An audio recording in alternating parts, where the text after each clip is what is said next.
Mən bacardıqca bizim gənclərə arxa durmağa çalışıram həmişə, uşaqlara, gənclərə. Çünki heç olmazsa bəlkə onlar fərqliliklər yaradar və sözlə də olsa, maddiyyat olanda maddiyyatla, digər şeylərlə, yəni mən gənclərimizə nəsə kömək etməyə çalışıram. Çünki onların bu cür məhv olmasına ürəyim ağrıyır, baxa bilmirəm. Sonra lazım olanda da bu iqtidar bu gəncləri çağırıb məhv edir. Azərbaycanda gəncliyin ya işləyir, ya işləmir. İşləməyən gündüz yatır, gecə oturur virtualda.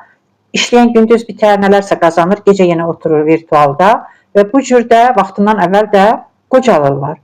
Və inanın ki, o virtualda qız, qadın yaxud kimsə kişi-mişi tapmaq üçün öyrəndiyiniz manipulyasiyaları, o yolları başqa şeylər üçün öyrənsəz, o qız, qadını da rahatlıqla tapardınız, o başqa şeyləri də. Yəni virtuala bağlanmaq da, bax bu cür hər gün eyni şey, bax bu da bağımlılıqdır. Yəni bunun siqaretdən, içkidən, narkotikdən, digər şeylərdən fərqi yoxdur. Bu da bağımlılıqdır.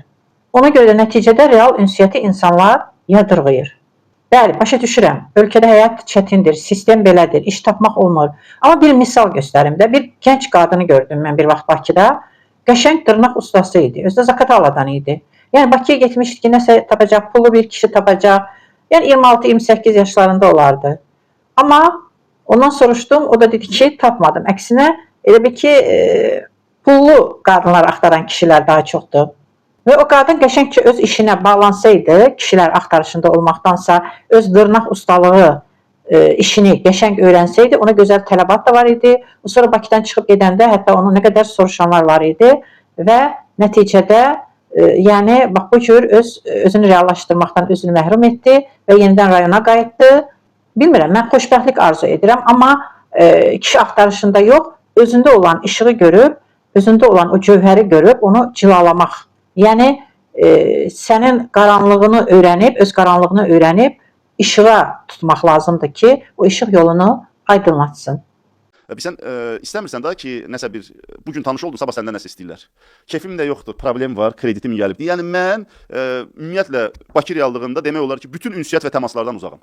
Amma xaricə gedirəm, Fransaya gedirəm, əvvəllər 10 il Ukraynada yaşamışam. Əslində Ukraynadan sonra mənə Azərbaycanda ümumiyyətlə çətindir xanımların fəlsəfəsini dərk etmək. Çünki özgür, uğurlu, nüfuzlu, kişiyə sağmal inək kimi yanaşmayan sağlam münasibətlər orada qat-qat daha çox rast gəlinirdi və Ukraynada yaşayışın özü bir istirahət idi.